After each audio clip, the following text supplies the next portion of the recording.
Hello friend, आप सभी का एक बार फिर से स्वागत है आपके अपने यूट्यूब चैनल पुष्प आनंद ऑनलाइन क्लासेस में।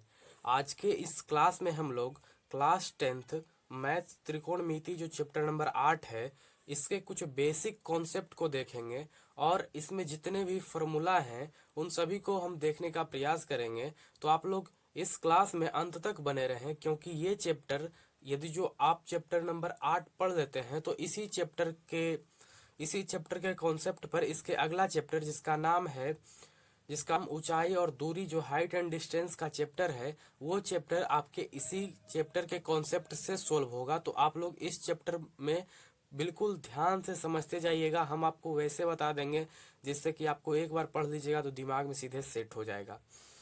ठीक है, तो चलिए इसमें हम आगे बढ़ते हैं। आज इस लेक्चर में हम लोग इसके कॉन्सेप्ट के बारे में समझेंगे, क्या कैसे क्या होता है इस चैप्टर में, कैसे कौन सा फार्मूला आता है, इन सभी बातों को हम लोग ध्यान से समझेंगे। और ये चैप्टर आपके 11th में भी पढ़ना है और 12th में बहुत ज़्यादा पढ़ना है। और पहली बार आए हैं तो प्लीज़ चैनल को सब्सक्राइब करके बेल आइकन को प्रेस कर दीजिएगा, क्योंकि इस पर क्लास 10th से रिलेटेड हर एक सब्जेक्ट, चाहे आपका मैथ हो, साइंस हो, सोशल साइंस हो, संस्कृत या हिंदी, सभी विषय का इस पर अच्छी तरीके से तैयारी कराया जाता है। तो आप भी यदि जो पढ़ना चाहते हैं तो सब्सक्राइब तो करना ही पड़ेगा। चलिए अब हम लोग आगे बढ़ते हैं और इसमें कुछ जो भी मेन बात है उसको जानते हैं।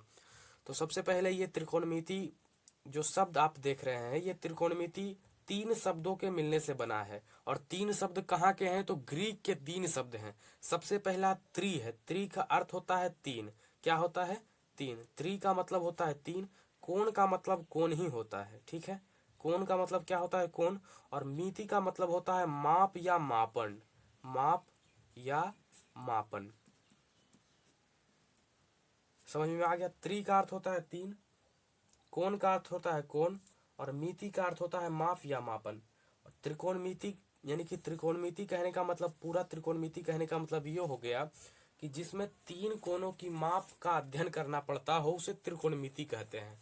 और आप जानते हैं कि त्रिभुज में तीन ही कोण होता है, एक त्रिभुज में तीन ही कोण होता है। अतः आप कह सकते हैं कि त्रिभुज के बारे में जिसमें अध्ययन किया जाता है, त्रिभुज के कोणों के बारे में, उसे त्रिकोणमिति कहा जाता है। अब इस बात को आगे ध्यान से समझिए कि इसमें बात आता है त्रिभुज का। किसका बात आता है? त्रिभुज का। तो जब त्रिभुज का बात आता है तो हमको ये समझना पड़ेगा कि त्रिभुज क्या होता है, त्रिभुज कितने प्रकार के होते हैं, और त्रिभुज के प्रकार को कैसे डिवाइड किया जाता है, ये सब जानना जरूरी है। तो सबसे पहले हम ये देखेंगे कि त्रिभुज क्या चीज़ है। तो देखिए, हम यहाँ पर एक त्रिभुज बना रहे हैं। हालांकि ये सब बात आपको पता होगा, लेकिन अभी शुरू से स्टार्ट कर रहे हैं और आपको नोट्स बनाना है, इसलिए हम ये सब को फिर से शुरू से बता करके ले जाएंगे। आप लोग एकदम ध्यान से समझते जाइएगा, कहीं जाने का कोई ज़रूरत नहीं है, आपको यहीं पर सब कुछ समझ में आ जाएगा। ये एक प्रकार का त्रिभुज है। अब देखिए ये क्या है? ज्वाइंट है। यहाँ पर ये ज्वाइंट है, और जितना सारा ज्वाइंट रहता है उसको कहा जाता है त्रिभुज का शीर्ष। क्या कहा जाता है? शीर्ष कहा जाता है। ज्वाइंट को क्या कहा जाता है? शीर्ष कहा जाता है। ज्वाइंट को शीर्ष कहा जाता है। अब मान के चलिए ये यहाँ पर है कोण, तो इसको क्या कहा जाएगा? कोण कहा जाएगा। और कितने कोण हैं? तो आप लोग देख सकते हैं, ये हो गया, ये हो गया, यानी कि तीन कोण है। अब देखिए इसको कहा जाता है भुजा। क्या कहा जाता है? भुजा। समझ रहे हैं आप लोग? ये हो गया भुजा, ये हो गया शीर्ष, और ये हो गया आपका कोण। तो कभी भी एग्जाम में जो पूछेगा कि एक त्रिभुज में कितने शीर्ष या कितने कोण या कितने भुजा होते हैं, तो सबका आंसर क्या हो जाएगा? तीन। त्रिभुज में पूछेगा शीर्ष की संख्या कितनी होती है, तो लिखना है तीन। भुजा कितना होता है, तो भुजा भी तीन ही होता है। और कोण कितना होता है, कोण कितना होता है? तीन होता है। तो एक त्रिभुज में तीन शीर्ष, तीन भुजा तथा तीन कोण होते हैं। इस बात को आप लोग ध्यान रखिएगा। अब इसका कुछ नाम रख देते हैं त्रिभुज का। ये है ए, ये है बी, ये है सी। तो शीर्ष इसका ए बी सी कहलाएगा। अब इसके बीच की जो दूरी है उसको भी कुछ नाम दे देते हैं, पी क्यू आर। यहाँ तक आप लोग को समझ में आ गया। इसे भुजा कहा जाएगा, इसको कोण कहा जाएगा, और ये शीर्ष होगा। ये हो गया त्रिभुज। समझ रहे हैं आप लोग? अब जानते हैं कि जो त्रिभुज होता है वो त्रिभुज किसे कहते हैं? त्रिभुज किसे कहते हैं? त्रिभुज किसे कहते हैं? त्रिभुज किसे कहते हैं? तो आंसर इसका क्या हो जाएगा? तीन सरल रेखाओं से बंद आकृति को, तीन सरल रेखा यानी कि जो सरल रेखा है, इस तीन सरल रेखाओं से बंद आकृति को त्रिभुज कहा जाता है। और त्रिभुज का तीन कोण होता है, भुजाओं की संख्या भी तीन ही होती है और शीर्षों की संख्या भी तीन ही होती है। अच्छा, यदि जो कहीं पर आपको नहीं समझ में आया हो तो आप लोग कमेंट करके पूछ सकते हैं। साथ ही साथ इस वीडियो को दोबारा भी आप लोग देखिएगा तो आपको क्लियर हो जाएगा। अब बात करते हैं कि त्रिभुज कितने प्रकार के होते हैं। त्रिभुज कितने प्रकार के होते हैं, तो अब इससे सबसे पहले त्रिभुज के प्रकार जानने से पहले क्या हो जाएगा, त्रिभुज के प्रकार, त्रिभुज के प्रकार, इसको जानने से पहले ये बात जानना जरूरी है कि हम किस आधार पर इसको बांट रहे हैं।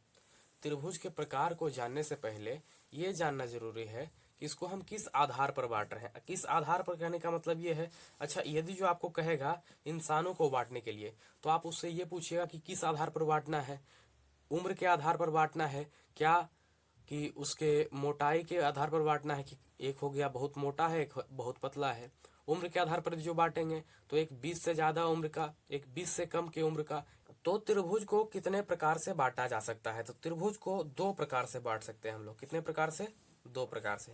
सबसे पहला बात क्या है कि भुजा के आधार पर, भुजा के आधार पर त्रिभुज को दो भागों में बांट सकते हैं। सबसे पहले भुजा के आधार पर, उसके बाद किसके आधार पर?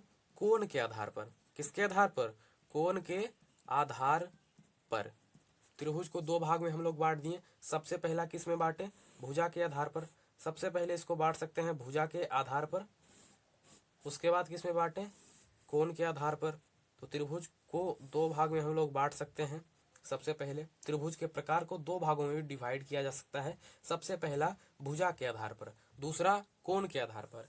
अब बात किया जाता है कि भुजा के आधार पर बांटेंगे तो कौन कौन होगा।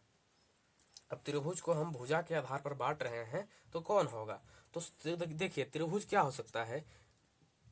एक त्रिभुज ऐसा हो सकता है जिसके तीनों भुजा बराबर हो। त्रिभुज में तीन भुजा होता है, यह भी आपको हम बताए थे। तो एक त्रिभुज ऐसा हो सकता है जिस त्रिभुज का तीनों भुजा बराबर हो। तो वैसा त्रिभुज जिसके तीनों भुजाओं की माप बराबर हो उसे बोला जाता है समबाहु त्रिभुज। समबाहु त्रिभुज, वैसा त्रिभुज। इसका डेफिनेशन आप लोग लिख लीजिएगा, यानी कि इसका परिभाषा आप लोग लिख लीजिएगा कॉपी में, नोट्स जब बनाइएगा तो, कि वैसा त्रिभुज जिसके तीनों कोणों का माप समान होता हो यानी बराबर होता हो उसे समबाहु त्रिभुज कहते हैं। क्या कहते हैं? समबाहु त्रिभुज कहते हैं। समबाहु त्रिभुज किसे कहते हैं? वैसा त्रिभुज जिसके तीनों कोणों का माप बराबर हो उसे समबाहु त्रिभुज कहते हैं। अच्छा, अब ऐसा हो सकता है कि त्रिभुज के दो भुजाओं का माप बराबर हो और तीसरा अलग हो। तो वैसा त्रिभुज जिसके दो भुजा आपस में समान हो, दो भुजा आपस में समान हो और तीसरा अलग हो, ऐसा हो भी सकता है। होने का तो कुछ भी हो सकता है। तो ये भी हो सकता है कि त्रिभुज है कोई, उसका दो भुजा आपस में बराबर है और तीसरा क्या है? अलग है। तो वैसा त्रिभुज जिसकी दो भुजा आपस में बराबर होती है उसे उसे क्या कहते हैं? उसे समद्विबाहु कहते हैं। क्या कहते हैं? समद्विबाहु त्रिभुज कहते हैं। समद्विबाहु त्रिभुज, समद्विबाहु त्रिभुज कहते हैं। वैसा त्रिभुज, आप लोग ध्यान से समझिएगा इस बात को, कि वैसा त्रिभुज जिसके दो भुजा आपस में बराबर हो उसे समद्विबाहु त्रिभुज कहते हैं। तो समद्विबाहु त्रिभुज किसे कहेंगे? वैसा त्रिभुज जिसकी दो भुजा, कितनी भुजा? दो भुजा आपस में क्या रहेगा? बराबर रहेगा, उसे समद्विबाहु त्रिभुज कहते हैं। अच्छा, अब ये हो सकता है, अब किसी ने यह कहा कि अब ये दोनों तो हो गया, एक त्रिभुज ऐसा भी हो सकता है जिसका तीनों भुजा अलग अलग हो, यानी कि तीनों भुजा में से तीनों किसी के बराबर हो ही ना, यानी कि तीनों भुजा का माप क्या हो? अलग अलग हो। तो जी बिल्कुल ऐसा हो सकता है कि कोई ऐसा त्रिभुज होगा जिसका तीनों भुजा का माप क्या होगा? असमान होगा, यानी कि तीनों भुजा का माप बराबर नहीं होगा। तो वैसा त्रिभुज जिसके तीनों भुजाओं का योग समान नहीं होता, यानी तीनों भुजा अलग अलग होते हैं, उसे विषम बाहु त्रिभुज कहा जाता है। कौन सा त्रिभुज कहा जाता है? विषम बाहु त्रिभुज कहा जाता है। तो विषम बाहु त्रिभुज किसे कहेंगे? वैसा त्रिभुज जिसके तीनों भुजा का माप जो है वो बराबर नहीं होता है, यानी कि अलग अलग होता है, उसे कहा जाता है विषम बाहु त्रिभुज। विषम बाहु त्रिभुज किसे कहेंगे? वैसा त्रिभुज। आप लोग ध्यान से समझिएगा, जो नोट्स बनाइएगा तो नोट्स में आप लोग ध्यान से लिखिएगा। वैसा त्रिभुज जिसका जो है तीनों कोण का माप अलग अलग हो, तीनों भुजा जो है वो अलग अलग हो, तीनों कोण नहीं होगा, तीनों भुजा होगा।